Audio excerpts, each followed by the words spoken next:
Hi everyone, कैसे हो आप लोग। आई होप आप लोगों की स्टडीज़ बहुत अच्छी चल रही होगी।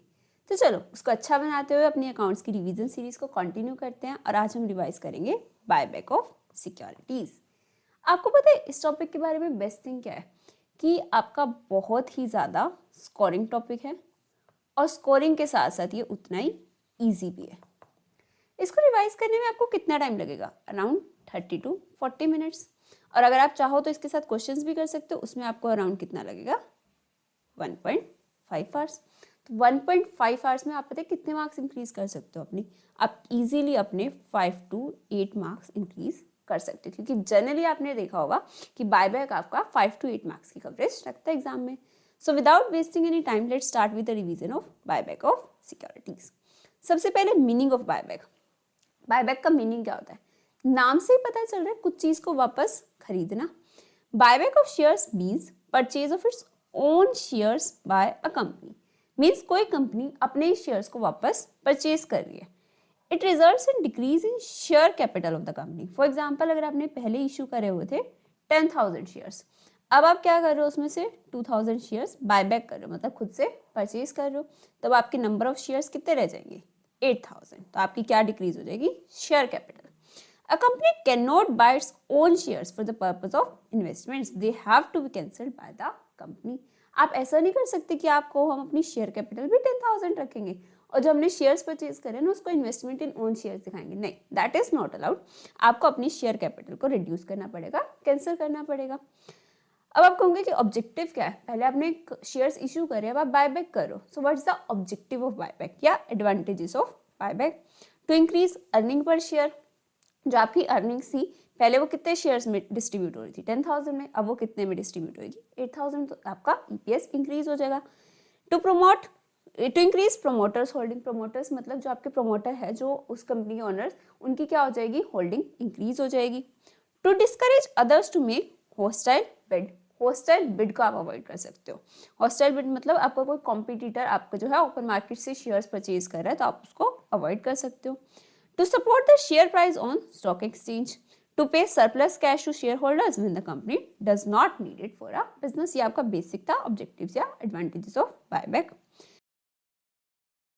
स्टार्ट होता है बेसिक कंडीशंस ऑफ बायबैक। हमें इस चैप्टर में क्या क्या पढ़ना है? हम पढ़ेंगे सबसे पहले बेसिक कंडीशंस पढ़ेंगे बायबैक की, देन हम जर्नल एंट्रीज पढ़ेंगे और maximum number of shares buyback पढ़ेंगे। तो सबसे पहले हम पढ़ते हैं conditions of buyback under section 68। In case of buyback, the company shall either create CRR, that is capital redemption reserve, out of security premium reserve or free reserves such as general reserve, P&L, etc. मतलब अगर आप buyback कर रहे हो ना, तो आपको एक सीआरआर क्रिएट करना होता है। कितने अमाउंट का क्रिएट करेंगे वो भी हम बात करते हैं, लेकिन हमें क्या बोलना है कि सबसे पहले अगर आप क्या कर रहे हो, बायबैक कर रहे हो, तो आपको उस केस में एक सीआरआर क्रिएट करना पड़ेगा। अच्छा, लेकिन अगर कोई कंपनी सीआरआर क्रिएट नहीं करना चाहती तो क्या कोई और ऑप्शन है? यस। अगर आप सीआरआर क्रिएट नहीं कर रहे तो आप क्या कर सकते हो? प्रेफरेंस शेयर्स इशू कर सकते हो। मतलब एक साइड से अगर आपने अपनी कैपिटल रिड्यूस करी है तो दूसरी साइड से प्रेफरेंस शेयर्स इशू करके अपनी कैपिटल को इंक्रीज कर दोगे। तो आप बायबैक के केस में या तो सीआरआर क्रिएट करोगे या फिर प्रेफरेंस शेयर्स इशू करोगे। सीआरआर अब आप कह रहे हो कि हम रिजर्व बना रहे हैं, तो इस रिजर्व को हम बनाएंगे कहाँ से? इसको हम या तो सिक्योरिटी प्रीमियम से बना सकते हैं या फिर फ्री रिजर्व से बना सकते हैं। तो मतलब आपकी एंट्री क्या होगी? सिक्योरिटी प्रीमियम रिजर्व या फिर फ्री रिजर्व आपके कम हो जाएंगे और क्या क्रिएट कर दोगे आप? CRR, capital redemption reserve. Amount क्या होगी? हमें कितना सीआरआर क्रिएट करना है? वो कह रहे हैं जितने की आपने कैपिटल कम करी उतने का आप सीआरआर बना दो। अब कैपिटल हम किससे शो करते हैं? हमेशा फेस वैल्यू पे, है ना। अगर आपने सिक्योरिटीज को प्रीमियम पे भी इशू करा था तो शेयर कैपिटल को तो आप फेस वैल्यू पे दिखाते हो ना। तो हमें सीआरआर कितना बनाना है? Nominal value, that is face value of shares buyback. जितना भी आपने बायबैक करा उसकी फेस वैल्यू या नॉमिनल वैल्यू के इक्वल आप सीआरआर क्रिएट कर दो। बट आप कह रहे हो in case preference shares are issued for the purpose of buyback. For example, आपने क्या करा? बायबैक करा 5 लाख रुपीज का, तो आपकी कैपिटल कितने से रिड्यूस हुई? 5 लाख से। लेकिन आपने क्या करा? 2 लाख के प्रेफरेंस शेयर्स इशू कर दिए, तो 2 लाख से तो आपने कैपिटल इंक्रीज कर दी ना। आपने कैपिटल रिड्यूस करी 5 लाख से, इंक्रीज करी 2 लाख से, तो नेट कैपिटल आपकी कितने से रिड्यूस हो रही है? 3 लाख रुपीज से। तो आपको सीआरआर कितने का बनाना है? 3 लाख का। Nominal value of equity shares buyback that is 5 lakh minus nominal value of preference shares issued, that is 2 lakh.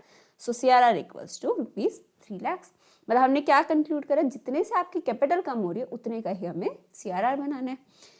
If any preference shares are redeemed, आपने प्रेफरेंस शेयर्स रिडीम करे, पहले वाले केस में इशू कर रहे थे. अगर आपने बायबैक करा 5 लाख का और आपने प्रेफरेंस शेयर्स रिडीम कर दिए 4 लाख के, तो नेट आपने कैपिटल कितने की रिड्यूस करी, 9 लाख रुपीस की. तो आप क्या करोगे, अपना CRR कितने का नाओगे, nominal value of equity shares buyback 5 lakh plus nominal value of preference shares redeem, that is 4 lakh. तो आपका CRR कितने का बनेगा, 9 लाख रुपीस का. अब हम कहेंगे CRR का करना क्या है. This CRR may be applied for issue of bonus shares by the company. CRR से आप क्या कर सकते हो, बोनस शेयर्स इशू कर सकते हो. इन फ्यूचर कभी भी आप बोनस शेयर्स देना चाहो तो आप कहाँ से दे सकते हो, CRR से. जनरल एंट्रीज हम लेटर ऑन देखते हैं. एक इसमें आपका टॉपिक आता है कि अगर हमने बायबैक करते टाइम कुछ प्रीमियम पे कर दिया, जैसे मैंने बोला CRR तो बनाना है आपको फेस वैल्यू के इक्वल, बट अगर हमने सपोज फेस वैल्यू थी ₹10 और बायबैक कितने पे करा हमने, ₹15 पे, तो फेस वैल्यू से कुछ ज़्यादा पे आप बायबैक कर रहे हो, तो आप कहोगे कि उस हम एक्सेस अमाउंट का क्या करें, वो तो कंपनी के लिए लॉस हो गया ना. तो premium that is buyback price over the par value, मतलब कि ₹5 paid on buyback shall be adjusted against free reserves or security premium account. First reference to security premium account. अगर आपने कुछ भी एक्स्ट्रा अमाउंट पे किया है जो कंपनी के लिए लॉस होएगा, उसको हमें कहाँ से राइट ऑफ करना है, हम सिक्योरिटी प्रीमियम से भी कर सकते हैं और कहाँ से कर सकते हैं, फ्री रिजर्व से. फर्स्ट प्रेफरेंस हम किसके केस में सिक्योरिटी प्रीमियम को देते हैं, क्योंकि सिक्योरिटी प्रीमियम की रिस्ट्रिक्टेड रिजर्व है, तो हम सबसे पहले क्या ट्राई करते कि हम उसको यूज कर ले, राइट. तो अभी तक हमने देखा बायबैक का मीनिंग. बायबैक का मीनिंग क्या होता है, purchase of its own shares bye the company for the purpose of cancellation. उसके बाद हमने देखा अगर आप बायबैक करो तो आपको CRR क्रिएट करना है. CRR सिक्योरिटी प्रीमियम से भी क्रिएट कर सकते हो, फ्री रिजर्व से भी क्रिएट कर सकते हो. फ्री रिजर्व में क्या आता है आपका, general reserve, P&L etcetera. First preference हम किसको देते हैं, CRR बनाने के लिए फ्री रिजर्व्स को, ठीक है. अच्छा, उसके बाद हमने देखा CRR बनाना कितना है, जितने भी फेस वैल्यू के आप शेयर्स बायबैक कर रहे हो. अगर आपने प्रेफरेंस शेयर्स इशू कर दी, एक तरफ आपने बायबैक करा, दूसरी तरफ प्रेफरेंस शेयर्स इशू करे, तो आप नेट अमाउंट जो होगा उतने का CRR बनाओगे. अगर बायबैक भी कर रहे हो, प्रेफरेंस शेयर्स भी रिडीम कर रहे हो, तो टोटल करके उतने का आपका CRR बनेगा. अब आपको ये चीज देखनी है कि preference shares are issued for the purpose of buyback. ये हो सकता है आपको एडजस्टमेंट्स में अलग से ना बताए, आपको क्वेश्चन दे रखा होगा, उसमें जो नोट्स टू अकाउंट्स होते हैं उसी में आप देखना कि अगर प्रेफरेंस शेयर्स के नीचे लाइन लिखी हुई है ना, these shares are issued 2 months back, 3 months back for the purpose of buyback, तो आप उसको क्या मान के चलोगे कि वो बायबैक के लिए इशू हुए थे और उससे CRR का अमाउंट कम कर दोगे, राइट. अब आपके आती है जर्नल एंट्रीज. जर्नल एंट्रीज आपसे जनरली क्या पूछते हैं इस चैप्टर में, जर्नल एंट्रीज पूछ सकते हैं, balance sheet after buyback and maximum number of shares. तो आपको जर्नल एंट्रीज बहुत अच्छे से पढ़नी है. सबसे पहले इक्विटी शेयर बायबैक की एंट्रीज क्या होंगी. ये 4 एंट्रीज तो बायबैक के केस में आपकी होती है. First entry, equity share capital account debit, premium payable on buyback debit to equity share buyback amount. जो आप अगर बायबैक करो तो हमने बोला था आपकी शेयर कैपिटल कम होगी, कैपिटल का क्रेडिट बैलेंस होता है, अगर वो कम हो रही है तो उसको क्या कर दो, डेबिट कर दो. इक्विटी शेयर कैपिटल डेबिट कितनी, number of shares buyback into face value. Suppose आपने क्या करा, 2000 शेयर्स बायबैक करे, फेस वैल्यू कितनी थी 10, तो आपने कितनी कैपिटल कम कर दी अपनी 20,000 की. अगर ये जो बायबैक है ये आपने कितने पे करा है, 10 की इसकी फेस वैल्यू थी, आपने सपोज बायबैक कर दिया 20 पे, तो 10 रुपए का आपने प्रीमियम दे दिया. Premium payable on buyback, premium भी कितना आ जाएगा आपका 22,000 इंटू ₹10, तो ये आपका कितना आ जाएगा 20,000 का आपका आ गया प्रीमियम. तो इक्विटी शेयर होल्डर्स को आपको टोटल पेमेंट कितनी करनी है, 20,000 into buyback price. Buyback price आपका कितना है 20, तो मतलब आप पेमेंट कितनी करोगे, सॉरी 2000 इंटू 20, आपका पेमेंट कितना आ जाएगा 40,000, राइट. अब आप इनको जो आपने ड्यू करा इक्विटी शेयर बायबैक, इसको पे कर दो. Equity share buyback to bank account, कितना पेमेंट करोगे आप 40,000 का, राइट. सबसे पहले बायबैक ड्यू करा, फिर बायबैक कर दिया. याद रखना कैपिटल को हमेशा फेस वैल्यू पे दिखाते हैं. प्रीमियम आपका होगा जो फेस वैल्यू से ऊपर आप पे कर रहे हो, और बायबैक प्राइस आपको गिवन ही होगा. अब हमने बोला था आपको क्या करना है, इस प्रीमियम को राइट ऑफ करना है. प्रीमियम कहाँ से राइट ऑफ हो सकता है, ये पढ़ा था, premium can be return off from free reserves और सिक्योरिटी प्रीमियम, राइट ऑफ कर दो. सिक्योरिटी प्रीमियम अकाउंट डेबिट और free reserves debit to premium payable on buyback. ये जो हमने 20,000 का प्रीमियम पे करा था इसको आप क्या कर दो, राइट ऑफ कर दो. देन आपको एक CRR क्रिएट करना है. CRR कितना क्रिएट करना था, equal to face value of shares buy back. Face value कितनी थी 20,000, अब अपना CRR बना दो। फ्री रिजर्व और security premium to capital redemption reserve account, आपने एक न्यू रिजर्व क्रिएट कर दिया 20,000 रुपीज का, ठीक है। इसका अमाउंट हमने ऊपर पढ़ाई था। अब कभी कभी क्या होता है बायबैक कर रहे हो, आपके लिए उसके लिए कुछ इन्वेस्टमेंट बेचनी पड़ती है कि आपको पैसे चाहिए ना, ये आपको पेमेंट करनी है।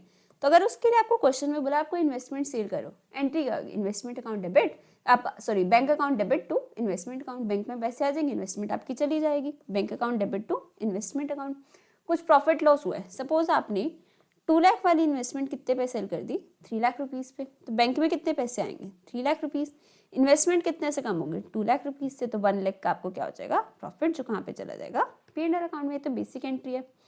अगर आपने कोई प्रेफरेंस शेयर्स रिडीम करे, प्रेफरेंस शेयर्स रिडीम कर लो तो प्रेफरेंस शेयर कैपिटल आपकी कम हो जाएगी, प्रेफरेंस शेयर कैपिटल को डेबिट कर दो। Number of preference shares into face value, suppose आपने 5,000 प्रेफरेंस शेयर्स को रिडीम करा जिसकी फेस वैल्यू कितनी थी 10, तो आपकी 50,000 की प्रेफरेंस शेयर कैपिटल कम हो जाएगी। अगर आपने उसको रिडीम करा है सपोज 15 पे, तो 5 का क्या आपने कर दिया प्रीमियम पे कर दिया, 5,000 इंटू 5 25,000 का आपने प्रीमियम पे कर दिया, तो आपको नेट अमाउंट कितना पे करना पड़ा 50,000 plus 25,000, 5,000 into 15 that is your 75,000। इतने से आपका बैंक कम हो जाएगा, कैपिटल कम हो जाएगी। अब ये जो प्रीमियम है इसको भी आप क्या कर दोगे राइट ऑफ कर दोगे, security premium account debit to premium on redemption account, security premium से प्रीमियम को हम राइट ऑफ कर देंगे। CRR will also be created in this case out of free reserves only and not by security premium equal to face value of preference shares redeem। एक चीज याद रखना, हमने बोला था CRR आप सिक्योरिटी प्रीमियम से भी बना सकते हो, फ्री रिजर्व से भी बना सकते हो।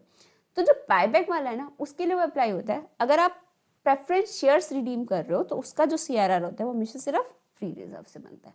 इसलिए हमने ये चीज देखी थी कि आप CRR क्रिएशन में फर्स्ट प्रेफरेंस किसको देते हो, अपना preferred before security premium, free reserves are preferred before security premium। तो कंक्लूजन क्या है, आपको CRR क्रिएट करना है प्रेफरेंस शेयर्स रिडीम करने पे, कहाँ से क्रिएट करोगे आप फ्री रिजर्व से। बायबैक वाला CRR फ्री रिजर्व से भी हो सकता है, सिक्योरिटी प्रीमियम से भी हो सकता है। नेक्स्ट आपका आता है if any preference shares are issued, preference shares issue करे तो आपके पास क्या है बैंक में पैसे आएंगे, कितने आएंगे, सपोज आपने करे 7,000 शेयर्स इशू करे और आपने इशू करे थे वो 20 के अकॉर्डिंग, तो आपके पास क्या आ जाएगा 1,40,000 रुपीज़ आ जाएंगे।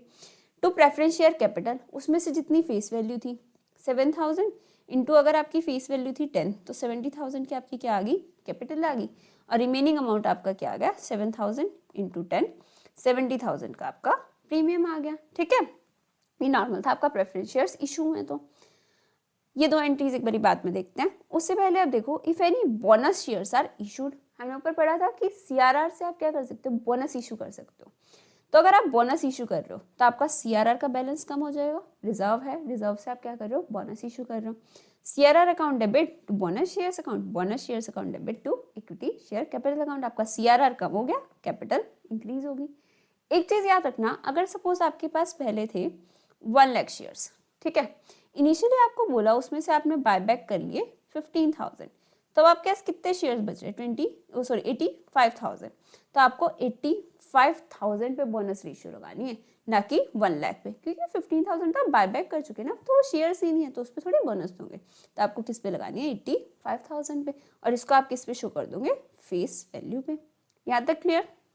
अब आपकी दो एंट्रीज हैं, जो ये दोनों एंट्रीज हैं आपकी एक स्टडी मेट के क्वेश्चन में यूज हो रही है, डिफरेंट एंट्रीज है, अगर आती है तो आपको समझ आनी चाहिए, बहुत ईजी है। If any investment in own debentures is cancelled, own debentures में इन्वेस्टमेंट, अब आप कहोगे शेयर्स में तो आपने बोला था ओन डिबेंचर्स में इन्वेस्ट नहीं कर सकते, शेयर्स में नहीं कर सकते, डिबेंचर्स में कर सकते हैं। मतलब कि अगर हमने कोई डिबेंचर्स इशू कर रखे हैं और हमें वो खुद से ही परचेज करना है, उसके वेरियस रीजंस हो सकते हैं कि आपका मार्केट इंटरेस्ट रेट चेंज हो रहा है, आपको भी पैसों की नीड नहीं है, व्हाटएवर, तो आपने अगर अपने डिबेंचर्स खुद से परचेज कर रखे, उसका क्या करेंगे, जब वो कैंसिल होंगे तो एक साइड से तो आपकी लायबिलिटी कम होगी, आपने डिबेंचर्स में शो कर रखा होगा, लायबिलिटी को डिबेंचर्स को आपने किस वैल्यू पे शो करा होगा फेस वैल्यू पे ना, तो आप कम किससे कर दोगे फेस वैल्यू ऑफ डिबेंचर्स से। अब जो आपने इन्वेस्टमेंट कर रखे, इन्वेस्टमेंट इन ओन डिबेंचर्स, इन्वेस्टमेंट को हम किस पे दिखाते हैं कॉस्ट पे, तो आपको जो एसेट है इन्वेस्टमेंट उसको कम कर दोगे, क्रेडिट कर दोगे कॉस्ट से, और जो भी बैलेंसिंग फिगर आपका प्रॉफिट लॉस होगा P&L अकाउंट में चला जाएगा। बेसिक एंट्री थी ये। तो फिर आपका आता है if any ESOPs are exercise, ESOP क्या होता है? एम्प्लॉय स्टॉक ऑप्शन प्लान, जो आप एम्प्लॉयज को ऑप्शन देते हो कि वो आपके शेयर्स आपकी मार्केट वैल्यू से कम पे परचेज कर सकते हैं, ठीक है। जब वो एक्सरसाइज होंगे तो कुछ पैसे आएंगे आपके बैंक में, बैंक अकाउंट आपका डेबिट हो जाएगा। Number of options exercise into exercise price, जितने भी उन्होंने ऑप्शंस एक्सरसाइज करे। सपोज जैसे मैं आपको क्वेश्चन की फिगर्स के अकॉर्डिंग बताती हूँ, 50,000 आपने ऑप्शंस एक्सरसाइज करे और उसका एक्सरसाइज प्राइस है अगर 20, तो आपके पास कितने पैसे आ जाएंगे? 10 लाख रुपीस, ठीक है। बैंक में पैसे आ गए। आपकी कुछ कैपिटल इंक्रीज हुई होगी, फेस वैल्यू मान लेते हैं हम 10। इस केस में आप देखो हम क्या लेके चल रहे हैं, आपकी फेस वैल्यू है ₹10, एक्सरसाइज प्राइस है ₹20 एंड मार्केट प्राइस है ₹30। तो एक्सरसाइज प्राइस बैंक में आपके कितने पैसे आएंगे? एक्सरसाइज प्राइस के अकॉर्डिंग। फेस वैल्यू आपकी कितने से इंक्रीज होएगी? सॉरी, शेयर कैपिटल कितने से इंक्रीज होएगी? फेस वैल्यू के according. Number of options exercise 50,000 into 10, 5 lakh से आपकी क्या इंक्रीज होगी? कैपिटल इंक्रीज होगी। Employ stock option outstanding account, ये आपका अकाउंट क्यों बनता है? जो आपका वेस्टिंग पीरियड होता है ना, उसमें आप ये अकाउंट मेंटेन करके रखते हो कि मतलब आपका जो भी लॉस होने वाला था, आपने 30 का शेयर 20 में इशू करा ना, तो आपका कितने का लॉस होएगा? 10 का।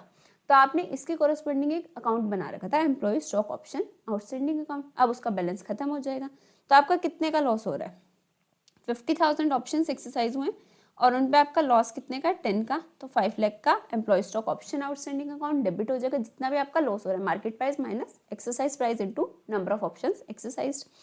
To security premium account, security premium कितना? Number of options exercise 50,000 into market price आपका कितना है? 30, फेस वैल्यू कितनी है? 10, तो आपका सिक्योरिटी प्रीमियम कितने का आ गया? 10 लाख रुपीज का। ये आपका एक क्वेश्चन स्टडी में इंपॉर्टेंट क्वेश्चन है, राइट। ये आपका हो गया ईसॉप्स एक्सरसाइज। तो आपकी जर्नल एंट्रीज कंप्लीट होगी। अब अगर आपको बैलेंस शीट बनानी है, बहुत ईजी होती है बायबैक की बैलेंस शीट। आपका किस किस चीज पे इम्पैक्ट आ रहा है, आप एंट्रीज के अकॉर्डिंग देखो। आपकी शेयर कैपिटल इंक्रीज डिक्रीज हो सकती है, अगर आपने बायबैक करे तो शेयर कैपिटल डिक्रीज हो जाएगी, वो लेस कर दो। उसमें कुछ बोनस इशू करे, शेयर कैपिटल इंक्रीज हो जाएगी, वो इंक्रीज कर दो। रिजर्व्स पे इम्पैक्ट आ सकता है, आपके फ्री रिजर्व्स कम हो सकते हैं, सिक्योरिटी प्रीमियम रिजर्व कम हो सकता है। आपने कुछ न्यू इशू करे तो आपका सिक्योरिटी प्रीमियम इंक्रीज हो सकता है। देन आपका क्या इम्पैक्ट आ सकता है? बैंक पे इफेक्ट आएगा, आपने बायबैक के लिए पेमेंट करी है या इन्वेस्टमेंट से पैसे आए, वो इफेक्ट्स आ सकते हैं आपके, ठीक है जी। आपको कुछ प्रॉफिट लॉस हो रहा है इन्वेस्टमेंट सेल परचेज पे, वो आप दिखा दूंगे अपना इन्वेस्टमेंट के P&L अकाउंट में। अगर आपके ये स्पेशल एंट्रीज है, उसका इम्पैक्ट आ जाएगा आपका। बोनस इशू में आपकी शेयर कैपिटल इंक्रीज हो जाएगी। तो आपके बहुत थोड़े थोड़े इफेक्ट्स आते हैं, ज़्यादा एडजस्टमेंट्स नहीं होती इस केस में बैलेंस शीट में। देन आपका आता है next topic, calculation of maximum number of shares that can B buyback. आप देखोगे ना, अभी न्यू स्कीम में तो ICAI इस पर बहुत फोकस कर रहा है, मतलब कि आपका MTP में या एग्जाम में इस पर प्रेफरेंस रह रही है। तो हम इसको अच्छे से पढ़ते हैं। Maximum number of shares that can B buyback, मतलब सोचो अगर हमने एग्जाम्पल लिया, कंपनी के पास 1 लाख शेयर्स थे, तो क्या कंपनी पूरे के पूरे 1 लाख शेयर्स बायबैक कर सकती है? फिर तो कंपनी क्या होगा, कोई ओनर ही नहीं है ना, सारी कैपिटल ही खत्म होगी। तो आप कहोगे कि नहीं, आप पूरे शेयर्स बायबैक नहीं कर सकते, इस पे एक लिमिट है। तो लिमिट कितनी है? एज पर the companies act 2013, maximum number of shares that can be brought back will be least of the following.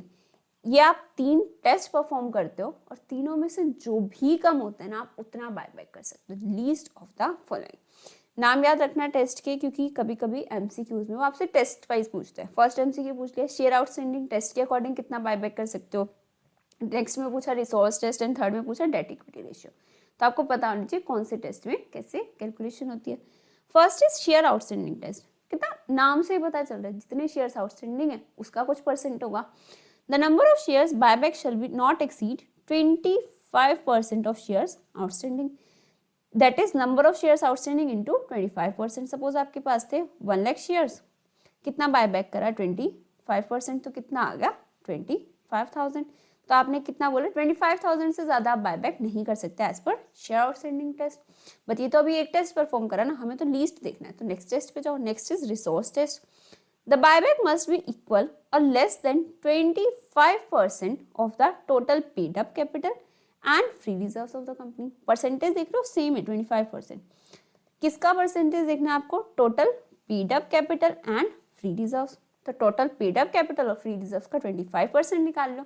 ये तो आपका एक अमाउंट आएगा ना जितने का आप बाय बैक कर सकते हो, उसको डिवाइड कर दो buy back price per share से, आपके क्या आ जाएंगे number of shares that can be brought back. Paid up capital और रिजर्व्स, फ्री रिजर्व्स में आपका सिक्योरिटी प्रीमियम भी आएगा।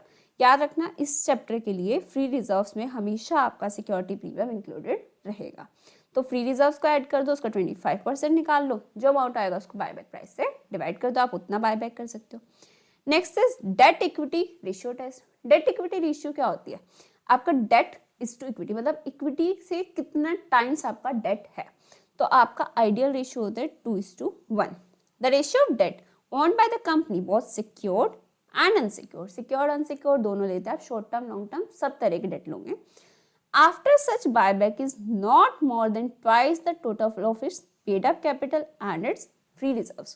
Buyback मतलब डेट इक्विटी, इक्विटी का मतलब क्या होता है? Paid up capital plus free reserve. तो आपका total date after buyback shall not exceed shall not surpass the ratio of 2:1 of paid up capital and free reserves. Date equity ratio solve कैसे करना है? आप कह रहे हो लोन का 2:1 होना चाहिए, तो आप पहले बता दो लोन कितना है, लोन निकाल लो। Calculate the total loan funds of the company. Suppose आपका लोन होता 200 lakhs का, secured unsecured long term short term सब ऐड करके। फिर आप निकाल लो minimum equity to be maintained after buyback. अगर आपको 2:1 की रेशियो रखनी है, मतलब आपका लोन अगर 200 lakhs है, तो आपका मिनिमम इक्विटी कितना होना चाहिए? 100 lakhs का रेशियो मेंटेन करने के लिए। तो minimum equity to be maintained after buyback loan fund in step 1 divided by 2, ये आपका 100 lakhs आ जाएगा। फिर आप निकाल लो calculate present equity share holders fund. आप कह रहे हो आपको 100 lakhs मिनिमम चाहिए, आज कितना है वो देख लो। Present equity share holders fund paid up capital plus free reserves, यही आपकी इक्विटी होती है। अगर आपकी ये 100 से भी कम आ रही है, सपोज अभी आपके पास इक्विटी है 70 lakhs की, तो क्या आप बायबैक कर सकते हो? नहीं, आपको मिनिमम 100 मेंटेन करनी है। अभी 70 तो बायबैक तो कर ही नहीं सकते। ये आपका यूज होएगा जब आपको 2-3 सिचुएशंस दे देंगे ना, इतनी इतनी इक्विटी थी, इतना लोन था, तो आपको कुछ कंडीशंस कुछ सिचुएशंस ऐसी मिलेगी जिसमें आप बायबैक कर ही नहीं सकते। बट अगर ये आपका होता मोर देन 100 lakhs, सपोज ये आ जाता 140 lakhs, आप कह रहे हो अभी 140 है, 100 चाहिए, तो हम बायबैक तो कर सकते हैं। लेकिन डायरेक्ट मत बोल देना कि ये 40 lakhs का हम बायबैक कर सकते हैं, नहीं, क्योंकि इस इक्विटी इस फ्री रिजर्व्स में से एक अमाउंट आपका सीआरआर में भी ट्रांसफर होना है, और सीआरआर आपका फ्री रिजर्व नहीं होता है, that is a restricted reserve, जिसको हम सिर्फ बोनस इश्यू के लिए यूज कर सकते हैं। बट सीआरआर कितना बनेगा? सीआरआर तो आपका बनता है face value of shares buyback के इक्वल। हमें बायबैक ही नहीं पता कितना करना है, तो क्या फेस वैल्यू कैलकुलेट कर सकते हो? नहीं, तो उसको आप क्या मानोगे? X. Assume nominal value of buyback transfer to CRR equals to X, इसको आपने क्या मान लिया? एक्स। तो आपका क्या आ जाएगा? Assume maximum permissible amount of buyback equity equals to Y. आपने बोला था कि आपके पास अभी कितने की इक्विटी है? Present equity share holders fund suppose है 140 की, उसमें से आपको मिनिमम मेंटेन कितना करना है? 100 का। 40 बच गया, इस 40 में से आपको एक अमाउंट सीआरआर में डालना है, 40 माइनस एक्स, ये क्या हो जाएगा आपका? मैक्सिमम अमाउंट ऑफ बायबैक, जिसको हमने वाई माना है। तो ये आपकी क्या बन जाएगी? फर्स्ट इक्वेशन बन जाएगी। अब आप निकाल लो इक्वेशन 2। आपको ये तो पता है एक्स वाई को सॉल्व करना है, तो आपको 2 इक्वेशन चाहिएंगी। दूसरी इक्वेशन क्या बनेगी? Maximum permissible amount of buyback that is Y, ये जो वाई था, divided by buyback price. Buyback price आपको गिवन होगा, आपको क्वेश्चन में बायबैक प्राइस गिवन रहेगा, ठीक है, equal into nominal value into face value. आपको क्या लग रहा है ये क्या कैलकुलेट हो रहा है? जितने अमाउंट का आप बायबैक कर सकते हो उसको अगर आपने बायबैक प्राइस से डिवाइड कर दिया तो नंबर ऑफ शेयर्स बायबैक आएंगे। अभी आपके पास वाई की फॉर्म में तो आप निकाल नहीं सकते, अभी आप इसको वाई बाय बायबैक प्राइस रखोगे। फेस वैल्यू आपको पता है, अगर आपने नंबर ऑफ शेयर्स बायबैक को फेस वैल्यू पर शेयर से मल्टीप्लाई कर दिया तो आपका क्या आ जाएगा? Amount of CRR. यही तो होता है ना सीआरआर, जिसको हमने एक्स माना है। CRR equals to number of shares buyback into face value of shares. तो यहाँ पे number of shares buyback into face value आपका सीआरआर आ जाएगा। अब आपके पास 2 इक्वेशन होगी, बायबैक प्राइस और फेस वैल्यू आपको गिवन होगा। सपोज हम इसको मान लेते हैं 30, फेस वैल्यू मान लेते हैं 10, तो y by 30 into 10 equals to X, तो आपका y इक्वल्स टू 3x हो जाएगा। ये आपकी क्या होगी? इक्वेशन नंबर 2 होगी। अब आपको इक्वेशन 1 है आपके पास, इक्वेशन 2 है, दोनों को सॉल्व कर लो तो आपका क्या आ जाएगा? x और y की वैल्यूज आ जाएंगी। तो आप अपने नंबर ऑफ शेयर्स निकाल लेना। अब तीनों टेस्ट के अकॉर्डिंग जो भी मिनिमम आ रहा है आप उसको बायबैक कर सकते हो। अब डेट इक्विटी रेशियो देखो, अगर आपसे एमसीक्यू में पूछ ले, 2 मार्क्स का एमसीक्यू है, डेट इक्विटी रेशियो टेस्ट लगाना है, तो आपको इतने सारे स्टेप करने की जगह आप एक शॉर्टकट फॉर्मूला लगा सकते हो, equity available 140 minus minimum equity to be maintain 100 divided by face value per share 10 plus buyback price per share 30। आप इस तरह से भी इसको सॉल्व कर सकते हो, ठीक है। बट ये शॉर्टकट फॉर्मूला आप ट्राई करना कि या तो आप जब यूज करो जो आपसे एमसीक्यू में डेट इक्विटी रेशियो टेस्ट पूछा है, या फिर क्वेश्चन में आपको बोला है कि maximum number of shares buyback निकाल दो, तो आपको तीनों टेस्ट का यूज करना है।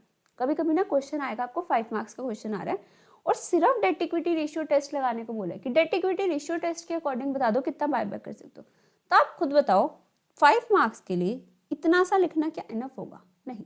तो उसके केस में आपको ऐसे पूरा सॉल्व करना है, क्योंकि एक शॉर्टकट है। आपका जो आईसीआई है वो कौन सा पैटर्न फॉलो करते हैं? ये सारे स्टेप्स फॉलो करते हैं, ठीक है। लोन फंड निकाल लो, लोन फंड डिवाइडेड बाय 2 करोगे, minimum equity to be maintained आ जाएगा। प्रेजेंट इक्विटी निकाल लो, प्रेजेंट इक्विटी मतलब paid up share capital plus free reserve, जिसमें आपका सिक्योरिटी प्रीमियम भी इंक्लूड रहेगा। अब आप क्या करो, सीआरआर जितना बनाना है उसको x मान लो, मैक्सिमम अमाउंट ऑफ बायबैक को y मान लो। Present equity minus minimum equity to be maintain minus x equals to y, first equation बन जाएगी। सेकेंड इक्वेशन क्या बनेगी? Maximum amount of buyback that is y divided by buyback price into face value per share, आपका क्या आ जाएगा? x मतलब कि सीआरआर। दोनों को सॉल्व कर लो, आपका अमाउंट आ जाएगा। बहुत ईजी है, इसका एक क्वेश्चन जरूर प्रैक्टिस करना। लास्ट आपकी कुछ बेसिक्स की कंडीशन है जो आपको सिर्फ रीड करनी है। बेसिकली ये सारा कुछ आप लो में अपना पढ़ते हो। No company shall purchase its own share or other specified securities unless authorised by its articles or SR is passed. आपको आर्टिकल्स में ऑथराइज करना है, बायबैक कर सकते हो और स्पेशल रेजोल्यूशन पास करना है। In case the buyback is up to 10% of paid up equity and free reserves, the same may be done with the authorization of board resolution. Authorization by AO and SR is not required. मतलब अगर आप ऊपर हमने क्या कितनी condition देखी? 25% की ना। अगर आपको 10% ऑफ पेड अप कैपिटल और फ्री रिजर्व्स तक करना है तो आप बोर्ड रेजोल्यूशन से कर सकते हैं, आपको एसआर और ऑथराइजेशन ऑफ एओ की नीड नहीं है। All the shares for buyback shall be fully paid, partly paid up shares का बायबैक नहीं हो सकता। In case of listed company declaration of solvency shall be filed by board of directors. SEBI के पास आपको डिक्लेरेशन ऑफ सॉल्वेंसी फाइल करनी है। There can not be more than 1 buyback in a year, एक साल में एक से ज्यादा बायबैक नहीं हो सकता। Buyback shall be completed with in 12 months from the date of passing of special resolution or the resolution passed by board of directors। 10% तक कर रहे हो तो बोर्ड रेजोल्यूशन किया होगा, अदरवाइज स्पेशल रेजोल्यूशन, तो उसके विद इन 12 months आपका बायबैक कंप्लीट होना चाहिए। It shall not make further issue of same kind of shares within a period of 6 months except by way of bonus issue or discharge of subsisting obligations such as conversion of warrants, stock option schemes, sweat equity और conversion of preference shares और debentures into equity shares. मतलब एक बार ऐसा नहीं है ना, देखो buyback आप शेयर्स इशू करते हो, कुछ ना कुछ उसके एक्सपेंसेस लगते हैं, तो आप ऐसा खेल नहीं बना सकते कि कभी बायबैक कर रहे हो कभी इशू कर रहे हो। वो कह रहे हैं अगर आपने बायबैक करा है तो आप with in 6 months same securities को इशू नहीं कर सकते, एक्सेप्ट आप बोनस इशू करो। बोनस इशू आप कर सकते हो, या फिर आपकी कोई सबसिस्टिंग ऑब्लिगेशन थी, पहले से कोई ऑब्लिगेशन थी, आपने किसी सपोज डिबेंचर्स वालों को बोला था, डिबेंचर होल्डर्स को, कि हम आपके डिबेंचर्स को इस दिन पे शेयर्स में कन्वर्ट करके देंगे, आप वो कन्वर्ट कर सकते हो, दैट इज अलाउड, बट आप न्यू इशू नहीं कर सकते। The buyback may be from existing share holders on proportionate basis, open market और ईसॉप्स, आप किसी से भी क्या कर सकते हो, अपने शेयर्स बायबैक कर सकते हो। और इस चैप्टर के लिए फ्री रिजर्व्स में हमेशा सिक्योरिटी प्रीमियम इंक्लूडेड रहेगा, ये तो हमने पढ़ा ही था। तो आपका इतना सही चैप्टर है, सिर्फ आपको ये जनरल एंट्रीज की प्रैक्टिस करनी है, बैलेंस शीट प्रैक्टिस कर लेना है क्वेश्चन में, मैक्सिमम नंबर ऑफ शेयर्स, बहुत सिंपल टॉपिक है और ये आपका कभी कभी सीरियसली 8 मार्क्स की कवरेज भी रख सकता है अगर इसमें एमसीक्यू फ्रेम होए। आपको किस तरह से फ्रेम करके देते हैं, आपसे फर्स्ट क्वेश्चन पूछ लेंगे share outstanding test, then resource test, then debt equity ratio test और लास्ट में अब बता दो तीनों का कंक्लूजन कि कितना मैक्सिमम बायबैक कर सकते हो। ठीक है, तो ये आपका बायबैक ऑफ सिक्योरिटीज कंप्लीट हो गया। आई होप आप लोगों को ये चैप्टर बहुत अच्छे से समझ आया होगा। अगर आपको वीडियो अच्छी लगी तो प्लीज़ लाइक करना और अपने फ्रेंड्स के साथ भी इसको शेयर करना और चैनल को सब्सक्राइब करना मत भूलना। देन अगर आपको किसी पर्टिकुलर टॉपिक में या एएस में दिक्कत आ रही है प्लीज़ कमेंट्स में बताना, मैं उसकी वीडियो बनाने की जल्दी से जल्दी ट्राई करूँगी। Okay, bye bye, thank you.